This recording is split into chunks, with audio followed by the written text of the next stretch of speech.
Let's begin by using 1.5 pounds of organic grass-fed ground beef. Once that has been obtained, then we need to turn our attention to ground up bread or organic rolled oats, or even your favorite gluten-free bread. We're going to need 3/4 of a cup of that. And I also want to mention, this is when I love to use any of my multiple gluten-free protein-rich breads that I will link to this video as well for your reference. If using the organic rolled oats, you can leave them without grinding, but if a migraineur is going to be consuming this, you will want to avoid the rolled oats and stick with the Migraineur safe, gluten-free, protein-rich breads. I do want to caveat that a lot of the breads that I make contain milk thistle because it is so beneficial for the body and especially the liver. If one takes a moment to look at the back of a lot of liver focused health products, they tend to contain milk thistle. So that's a lot of times why all of the bread based items I make contain that specific ingredient, because the liver helps with life.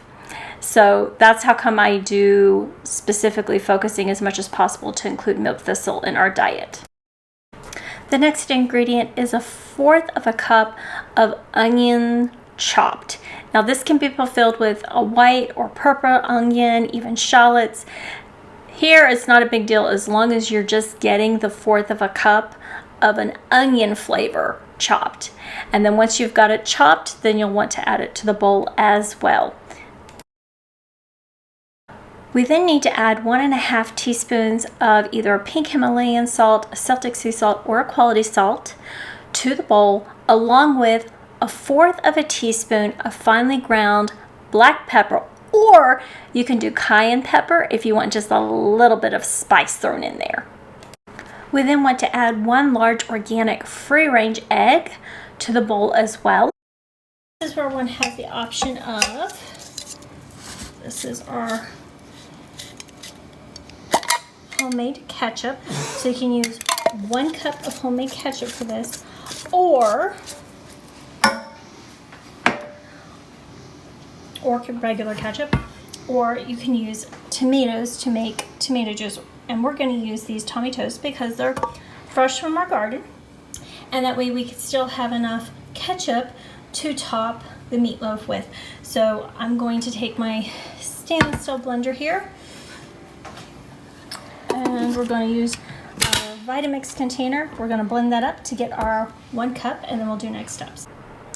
Once the applicable tomato juice or the decided use of ketchup has been obtained of the 1 cup, you'll want to add that as well to your mixing bowl. Now at this point you have all of your ingredients ready to go in the bowl. Next steps is to combine everything together in the bowl by hand. This is another recipe that is great for working with children and kids, because if you prepare all the things that need to be chopped, cut, ground up in advance, such as the bread and the onions, then this can be an item that you actually get the kids involved in. They get their fingers in there and they really love playing. Again, this is another tactile recipe that I think has really made a difference with teaching kids about food and how everything comes together, and then they get the benefit of experiencing the delicious results they've made. So this is a great item. Prepare in advance and bring the kids along with you. Now you want to get out a bread pan. I like to use our stainless steel bread pan to put everything together. And the great part about this recipe, no butter on the sides is required to prevent anything from sticking. The natural fats in the meat and the juices in what you've combined will actually prevent the meatloaf from sticking. So this is fabulous, especially if kids are learning for the first time, because it doesn't have that pause of requiring them to actually, butter a pan in order to make sure nothing sticks. But that's also a great learning experience too for them when they do have to do that. Now, once that has been done, there's 2 things you can do now. Place a cover on the meatloaf and save it for the next day, so you're preparing a meal in advance and then cook it that day. Or you cook it the day that you made it in a preheated oven at 350 degrees Fahrenheit or around 176 degrees Celsius for an hour and 15 minutes, followed by 5 minutes of a brief cool down period before you begin slicing. In this particular instance, I actually put it in the fridge the day before, and then I cooked it the next day as a delicious lunch.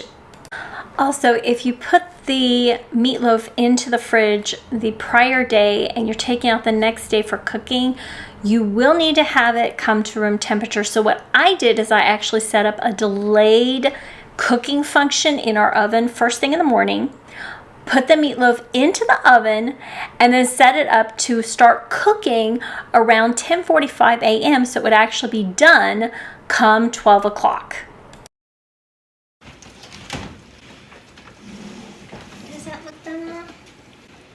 Oh, that looks awesome.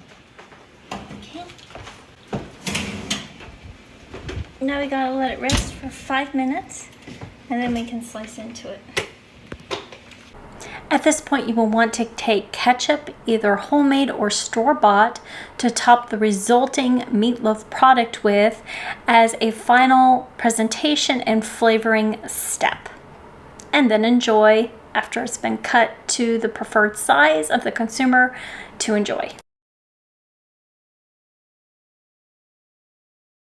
How's the meatloaf, Dad? Well, I don't know. I haven't tasted it yet.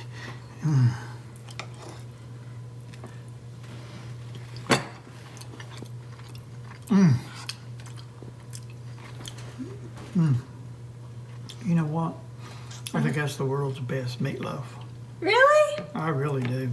Oh, That is awesome. thank you, Dad. We love to know where you're watching from, so let us know in the comments.